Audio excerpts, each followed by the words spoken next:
मेरा एक सपना था कि एक सुंदर पहाड़ी इलाके में प्राकृतिक वातावरण के बीच एक घर बना के वहाँ पे रहने का। दरअसल मेरा जन्म मुंबई में हुआ था, इसलिए बचपन से ही चारों तरफ बड़ी बड़ी बिल्डिंग्स, गाड़ियों के शोर, लोगों के भीड़, ये सब देखते देखते थक चुका था। इसलिए मैंने मन ही मन ठीक करके रखा था कि अगर मुझे कभी मौका मिला तो मैं एक सुंदर प्राकृतिक इलाके में एक घर खरीदूंगा। मेरा नाम रोहित वर्मा है। मैं मुंबई के एक सरकारी दफ्तर में ऊंचे पद पर काम करता हूँ। मेरे बगल में बैठी है मेरी पत्नी पायल। हमारी शादी को सिर्फ 2 साल ही हुए हैं और आज का दिन हमारे लिए बहुत ख़ास है क्योंकि मेरा बहुत दिनों का सपना आज सच होने जा रहा है। दरअसल कुछ महीने पहले एक ब्रोकर ने आकर मुझे बताया था कि शिमला के एक खूबसूरत पहाड़ी इलाके में एक छोटा सा बंगला है और उस बंगले का मालिक उसे बहुत कम कीमत पर बेचना चाहता है। ये खबर सुनकर मुझसे रहा नहीं गया और मैं शिमला चला आया और वो बंगला वाकई में मुझे बहुत पसंद आया। इसलिए बैंक से एक बड़ा लोन लेकर उस घर को खरीद लिया। सोचा कि रिटायर होने के बाद बाकी की ज़िंदगी इस सुंदर जगह में आकर बिताऊंगा। इसलिए घर खरीदने के बाद ऑफिस से कुछ दिनों की छुट्टी लेकर अपनी पत्नी पायल को लेकर शिमला चला आया उसे घर दिखाने के लिए। और अब हम उसी रास्ते जा रहे हैं। लेकिन आगे जो होने वाला था वो मेरी सोच से भी बाहर था।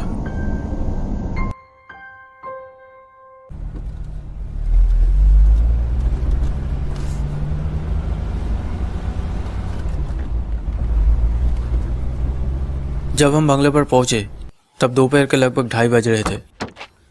इतनी दूर आने के बाद मैं बहुत थक गया था।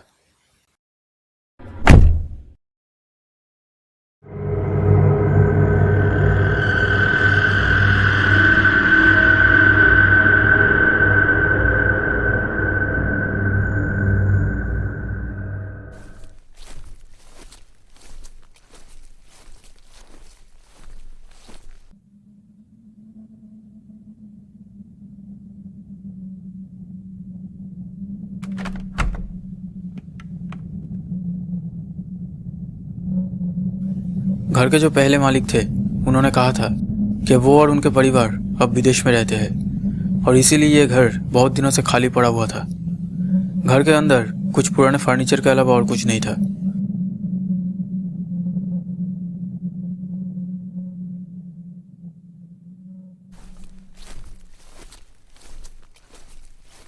घर के अंदर आते ही मैंने पायल से पूछा, कैसा लगा घर?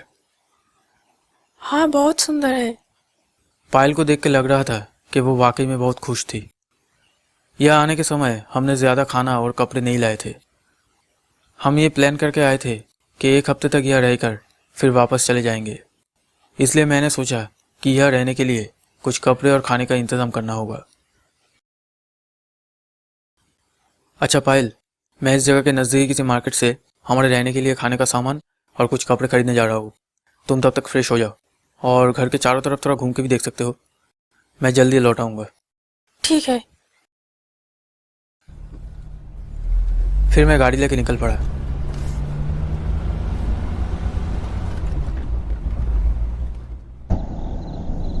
लेकिन बहुत सारी खरीदारी के कारण मुझे घर लौटने में बहुत देर हो गई।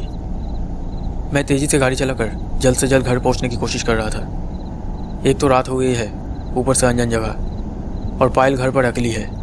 ये सब कुछ सोचकर मुझे बहुत टेंशन हो रहा था। मैं गाड़ी को ज़्यादा तेज़ चलाने में भी डर रहा था। एक तो पहाड़ी इलाका, ऊपर से चारों ओर घना अंधेरा। अगर कहीं पर रास्ता खराब हुआ तो एक्सीडेंट हो सकता है। इसलिए मैं कार को ध्यान से चला रहा था।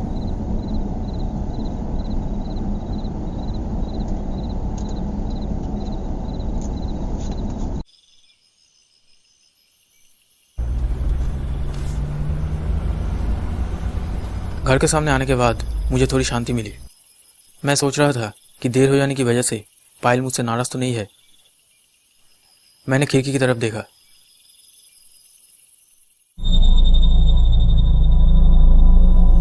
खिड़की की तरफ देखते ही मैंने देखा कि पायल खिड़की के सामने से घर के अंदर की तरफ चली गई। मुझे लगा कि शायद मुझे देख के गेट खोलने के लिए आ रही है, लेकिन कहाँ है पायल? बहुत देर तक बेल बजाने के बाद भी पायल नहीं आई। अचानक ऐसा लगा कि जैसे गेट खुला ही है दरवाजे को थोड़ा सा धक्का देते ही दरवाज़ा खुल गया। ये देख के मुझे बहुत ही हैरानी हुआ और पायल की इस बेवकूफ़ी को देखकर मुझे बहुत गुस्सा भी आया। इस तरह का एक सुनसान जगह में घर के मेन गेट को खुला छोड़कर वो क्या कर रही थी? कमरे के अंदर आते ही मैं और भी हैरान रह गया। मैंने देखा कि पायल बिस्तर में सोई हुई थी, लेकिन थोड़ी देर पहले ही तो खिड़की से देखा कि पायल घर के अंदर चल रही थी। तो क्या पायल की तबीयत खराब लगने की वजह से वो सो गई? हो सकता है। वैसे मैं भी बहुत थका हुआ था, इसलिए पायल को डिस्टर्ब ना करके मैं अपनी ड्रेस चेंज करने चला गया।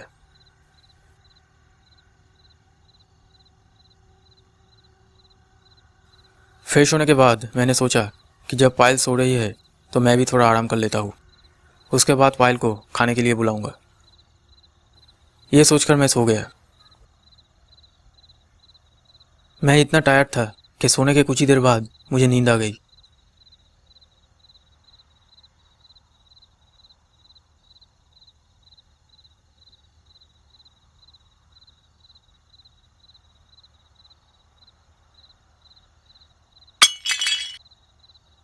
पता नहीं मैं कब से सो रहा था। अचानक एक आवाज़ से मेरी नींद टूट गई। मैंने घड़ी में देखा तो रात के 3 बज रहे थे। मुझे याद आया कि पायल बिना कुछ खाए ही सो गई थी। और सिर्फ पायल क्यों, मैंने भी तो कुछ नहीं खाया। गर्दन घुमा के पायल की तरफ देखते ही मैं चौंक गया। देखा कि पायल बिस्तर पर नहीं थी। अब मुझे बहुत अजीब सा लगने लगा। रात के 3 बज रहे हैं। इतनी रात गए पायल कर क्या रही है? तो क्या पायल बाथरूम गई है? लेकिन जो आवाज़ हुई वो किस चीज़ की थी? जो भी हो, मैं अब ज़्यादा कुछ ना सोचते हुए पायल कहाँ गई ये देखने के लिए कमरे से बाहर निकल के बैल्कनी के सामने आया। तभी मैंने देखा कि पायल सीढ़ियों से नीचे की तरफ जा रही थी। मैंने पायल को बुलाया। पायल, पायल इतनी रात में तुम नीचे कहाँ जा रही हो? लेकिन पायल ने कोई जवाब नहीं दिया।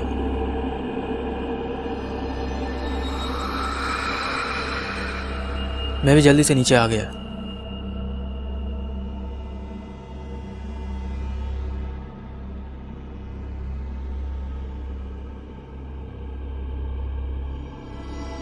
नीचे कॉरिडोर की तरफ आते ही मैंने एक अजीब चीज़ देखा कि पायल अंधेरे में बैठी है।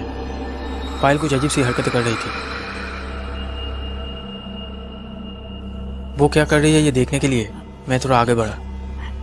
पता नहीं क्यों मुझे थोड़ा डर भी लग रहा था। मैं पायल की तरफ बढ़ता रहा, लेकिन इसके बाद जो हुआ वो बहुत ही डरावना था। पायल मुझे देखते ही रेंगते हुए स्टोर रूम की तरफ चली गई। पायल का चेहरा बहुत अलग दिखाई दे रहा था, लेकिन मुझे ये समझ में नहीं आया कि पायल मुझे देख के इस तरह से भाग क्यों गई।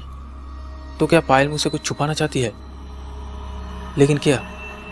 अब मुझे सच में बहुत डर लगने लगा। पायल कहाँ गई ये देखने के लिए मैं स्टोर रूम की तरफ बढ़ा। मैं स्टोर रूम की तरफ जाते ही देखा कि कॉरिडोर की खिड़की खुली हुई थी। मैंने जल्दी से खिड़की बंद कर दी।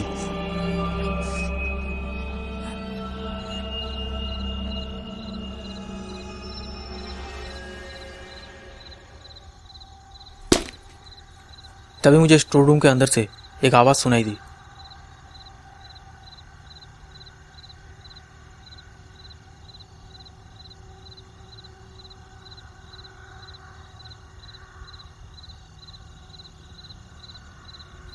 मैं स्टोर रूम का गेट खुलकर अंदर गया।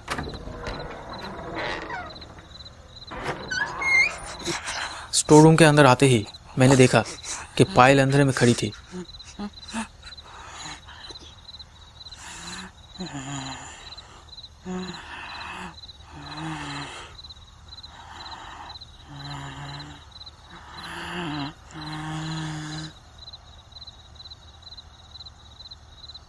मैंने पायल से पूछा, पायल क्या हुआ है तुम्हें?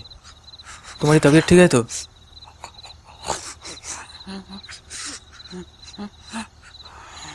अरे ये क्या, ये लाइट क्यों ऑफ हो गई? बिजली चली गई है क्या? अच्छा पायल, तुम्हें हुआ क्या है? इतनी रात को इस अंधेरे में तुम क्या करने आती यहाँ पे? और तब तुम मुझे देख के उस तरह से भाग क्यों है? नहीं, कुछ नहीं। मेरी तबीयत ठीक नहीं लग रही थी, इसलिए पानी पीने के लिए नीचे आई थी। लेकिन तुम वहां पर नीचे बैठकर क्या कर रहे थे?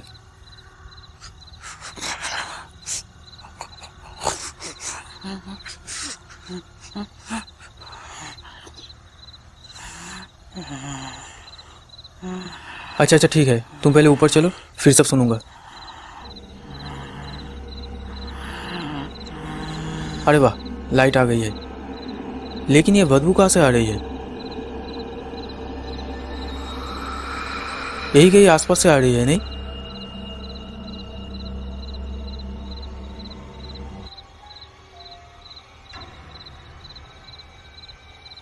तुम्हारे पीछे से तो नहीं आ रही है।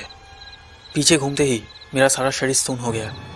मैं डर के मारे जमीन में गिर गया। पायल, पायल तुम्हें क्या हुआ है? कौन पायल? या कोई पायल नहीं है।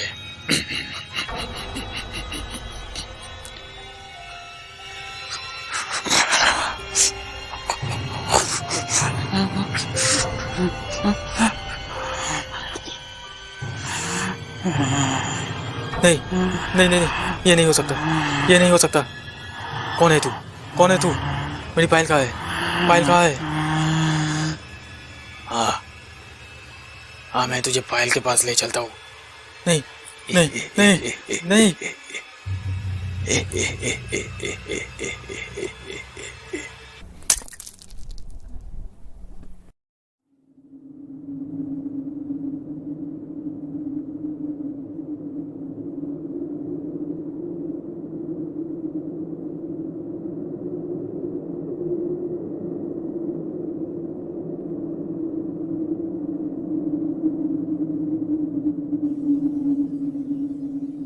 कभी समय मिले तो आइएगा ज़रूर हमारे इस बंगलों में घूमने के लिए।